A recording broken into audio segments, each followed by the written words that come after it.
But first now on to a world exclusive. For the first time, we've got pictures of Operation Sindoor strikes on two major terror centers in Pakistan-occupied Kashmir. We'll show you those images in a while. But the areas in red, the Syedna Bilal Camp is in Muzaffarabad in Pakistan-occupied Kashmir.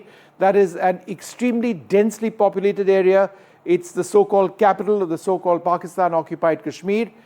And Gulpur, Kotli, which is over here, that's about 40 kilometers west of Rajouri. All of these are terrorist camps that you see on your screen, but it's the places in red that are the two areas that we are talking about. Syedna Bilal in Muzaffarabad and Gulpur. So let's move to Syedna Bilal in Muzaffarabad first. Bring out the first image, and what you will see are before and after images. So the image on the left is from the 13th of April 2025. This is the terror camp, and we'll bring you many more details of the terror camp in a little while from now. But the key point is that this is an extremely densely populated area. There are lots of homes and buildings across the entire area, which is why, in order to prevent collateral damage over here and strike over here, you needed a weapon system with a great deal of precision. Now, if you move to the other image of the 29th of May, a couple of days after the strike took place, can we go back to the previous image? If we go back to the previous image, which I was trying to compare, then this is the target which has been hit. And what we can try and do is, in a few moments from now, we'll zoom into this area. So again, the key point that I'm making is that it was only this area which was struck, while everything else over here remained intact. So in other words, collateral damage was avoided. Let's zoom in now to that next image, which shows you the extent of the structural damage in this Syedna Bilal camp. It's 92 feet by 80 feet, and there is damage in the roof over here and over here, possibly over here as well. I'm a bit unclear about damage in this area. It could be a shadow that we're looking at, but certainly massive damage over here and higher up as well. If there's anybody inside that building, they would likely have been badly injured, if not eliminated. There is corroborative footage from the ground as well of the extent of these strikes. So again, no damage in any other area around it, which is significant, which points possibly to the use of loitering drones, but our sources not telling us the weapon system which was used. We are almost certain that these were loitering drones. Let's move now to the next one. And the next one is of Kotli Gulpur, further south of what we were seeing in Muzaffarabad. Now, this is an image from the 3rd of October 2024. This particular structure was struck along with this one during Operation Sindoor. This was built in 2022, I believe, between the months of August and September. It's believed to be a major terror training camp. Again, details of what these were all about, I will tell you in a few minutes from now. But this is what they were targeting on approximately the 7th of May. And if you move to the image over here, this is an image of the 14th of May, a week after the strikes took place. You can see over here that this building has been entirely destroyed right down the middle. That's where the loitering drone presumably went and struck it. This has been entirely destroyed, and the building right beneath it in this image has been struck as well, again on the roof, and it's been hit very, very hard. But the next image actually zooms in on these strikes. So let's have the next image up. It's 112 feet in length, 28 feet in width is the main structure. Right in the middle is where these loitering drones presumably went in, causing a huge amount of damage. Anything inside these remaining structures would have seen a great deal of damage as well. And this is the smaller building, 38 feet by 28 feet. Again, right in the middle, that roof has been entirely destroyed. The weapon is pierced through the roof, and there's damage inside that as well. Now, you've seen, again, these hits, incredibly precise hits, which have taken place. But what we'd like to do at this stage is tell you why the Indian Army, which took out these targets, was focusing on them. So let's move to the next set of graphics and go back to what I had started discussing initially, Muzaffarabad. and this terror camp. This was a staging camp in Muzaffarabad, the Syedna Bilal Camp, a staging camp for the Jaish-e-Mohammed. Many senior leaders of the Jaish-e-Mohammed used to operate out of here. Let's move to the next page and talk a little bit about the Syedna Bilal terror camp. It was about 30 kilometers from the line of control. In terms of other details, it was located in an inhabited area. Again, I make that point that because there was so much inhabitation, the terrorists possibly felt that it would be impossible to target this one building. Otherwise, there'd be a great deal of potential loss of life. But the strike was extremely precise on exactly this one place. So the fact that it was located in an inhabited area was very deliberate. There were weapons training here. There was explosives training as well for any number of terrorists who were picked up and recruited and brought in from these particular areas. So that's what the Muzaffarabad, the camp, was all about. And the key point, and this is the conclusion of sources that I have spoken to, is that multiple terror attacks in Doda and Kishtwar were in fact organized by terrorists who staged out of this area or at some level were involved in training and coordination from the Syedna Bilal terror camp in Muzaffarabad. So that's why this was taken out in terms of Operation Sindoor. Let's move to Kotli, the other target that we showed you. Why is it important? Because it's a well-established Lashkar camp. Army officers who've served in the area, including General Dua, who I interviewed and who you will see in a little while from now, explain the significance of Kotli Gulpur.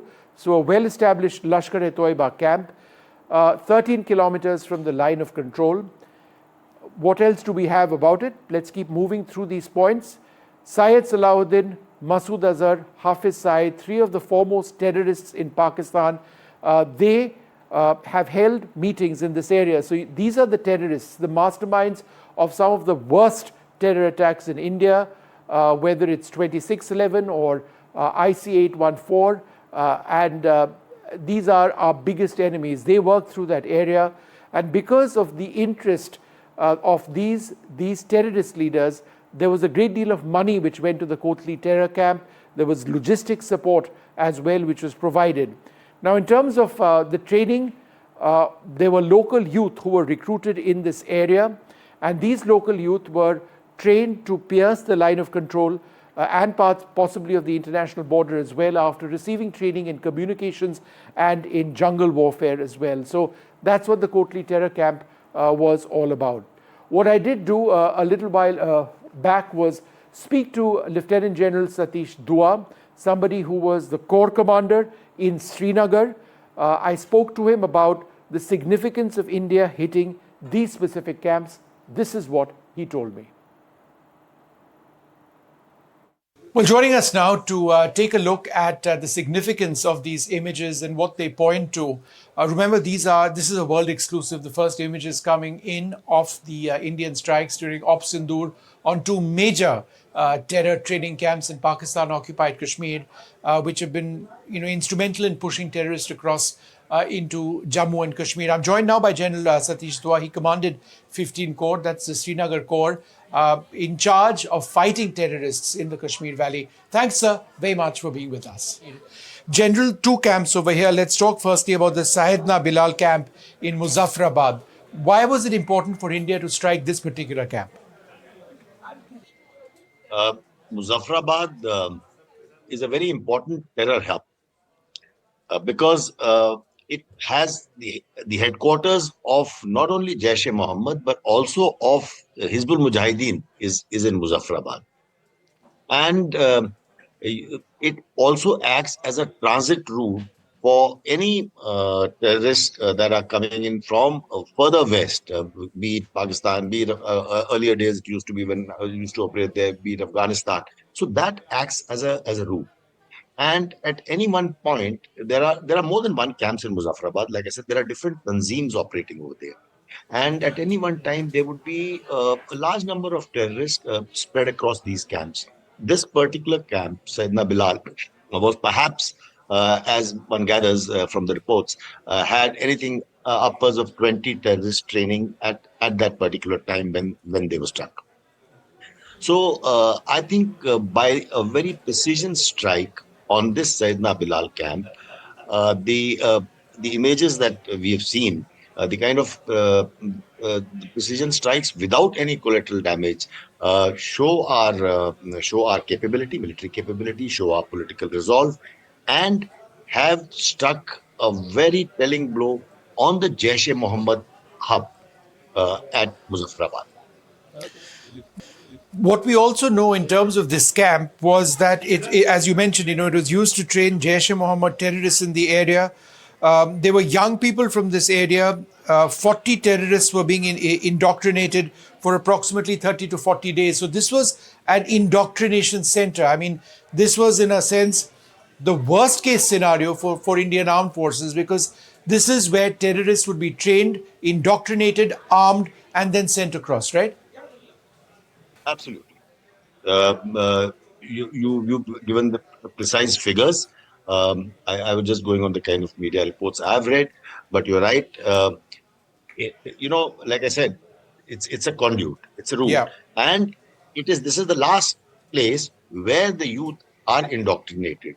I have spoken with some surrendered terrorists. My regiment has a battalion that was made out of surrendered terrorists, the Territorial Army Battalion, and uh, those when they were in the terrorist ranks, they have actually been across, and they tell me that Muzaffarabad is the biggest hub of terror tanzeems in whole of POK. And General, the key point is that terrorists, we believe, trained over here were directly responsible for specific terror attacks. As I understand it, it started with the killing of a village defense group in Dudu Basantgarh, an ambush on an army convoy in Badnota, which is in Kathua, and an activation of Doda, the Doda Kishtwar area, and that the majority of terror attacks in 2024 in Jammu were in fact executed by terrorists who came out of here. So, in as much as we found it difficult to track down terrorists once they entered, given the terrain, etc., the point that India was trying to make is we will take out where they've come from, to sort of eliminate the source, as it were. So this sends a larger message. Absolutely. The areas that you mentioned. Now, after the terrorists were eliminated, we've been able to find evidence of where they've come from, or some of their identities. We've given dossiers multiple times to the other side. Well, it really doesn't have any effect. But the larger point being made, as you also pointed out, is that these are the places, uh, not only Muzaffarabad, the Kotli camp. Kotli camp, which also the images show that has been struck very effectively. Yeah. Now, Kotli camp is the one that actually sent in terrorists more towards the Jammu region, the Punch Yeah. Rajouri areas. The pilgrims that were attacked, they were from the Kotli area. So Kotli, ever since the abrogation of Article 370 took place about 6 years ago, uh, there also we've noticed that we've had intel that all the uh, tanzeems actually coordinated their efforts. That is, Jaish-e-Mohammed, LET, and Hizbul Mujahideen. They coordinated their efforts with the ISI in the Kotli camp. The Kotli camp infrastructure got a big boost during the last 5 years because of such coordination and such high-level meetings taking place over there. As a matter of interest, I feel personally, I feel that I have commanded my battalion in Punch area. I've also commanded the Punch Brigade. When I was a brigadier, I used to be PGS in 16 Corps. Kotli used to figure always in our briefings. Kotli is just 13 kilometers from the line of control. And it used to figure so often in our briefings. And, we used to feel helpless. Whenever we planned any operations, it would start, Kotli is the place where they are. And when they will start moving, which side they will start moving.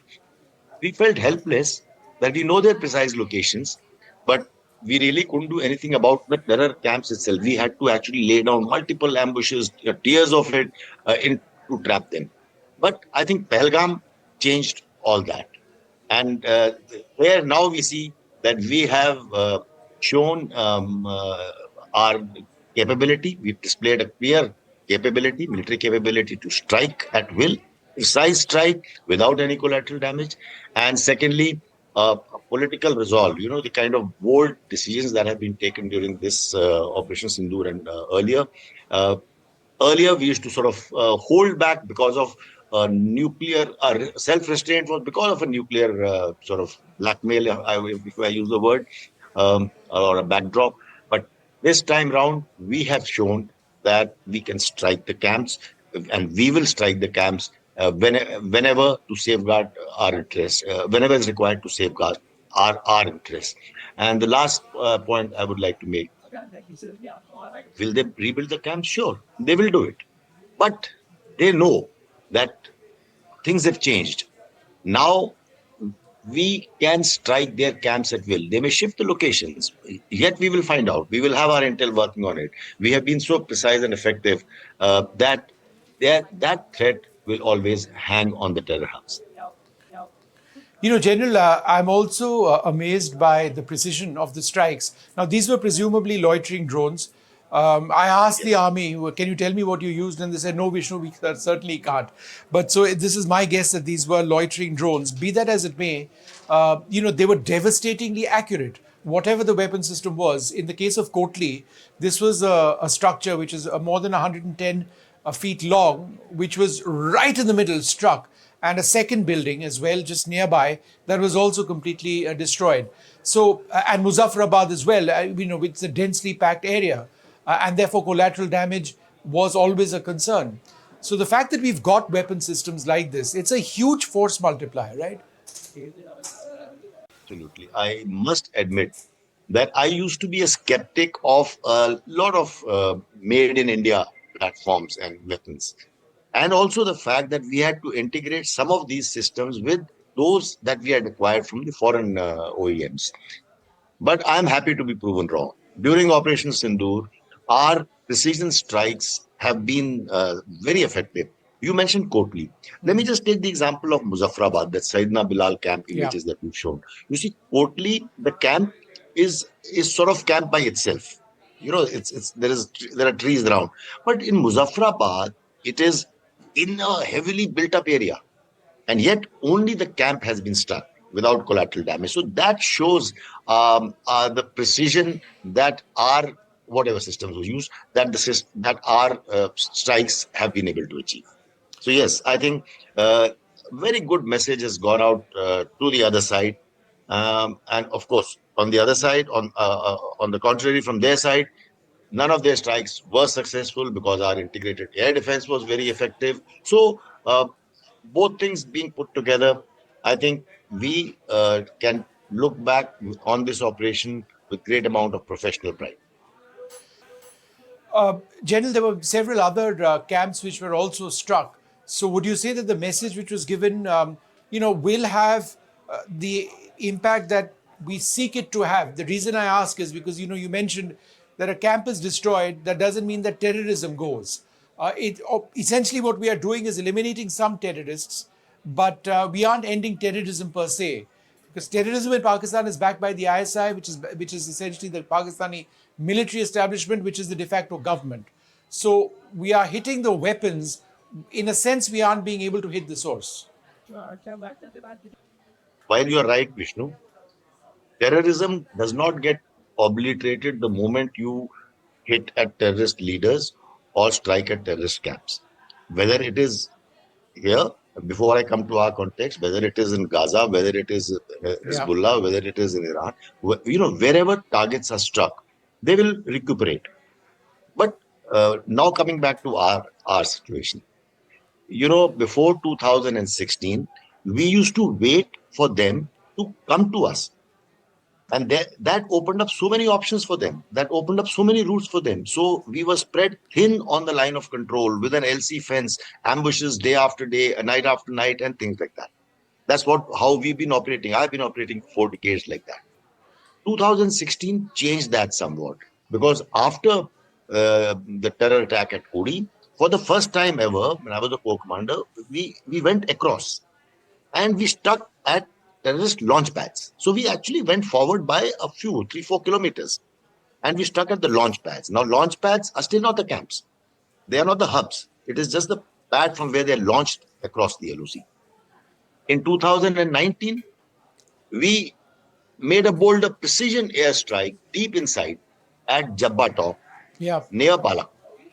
The terrorist camp was a Jabba Top. You know, mistakenly people have always call it Balakot. I mean, don't mind, but including media says Balakot. Balakot is 25 kilometers away from Jabba Top. The terrorist camp was at a mountain on mountain top at Jabba Top.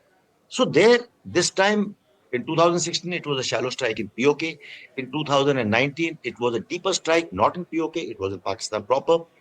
And this time round, what we've done after this carnage at Pahalgam is that we've actually stuck at 9 terror strikes, terror attacks, hubs, yeah. camps, logistic bases, headquarters, and we've stuck at all these locations. Some of them are very close to sensitive military installations. I mean, you take Murid K, you take the locations close to Islamabad. I mean, the locations that we've struck and are next to the core headquarters. Yeah. So what we've done this time, to sum it up, earlier, we used to only wait for them on our side of LOC.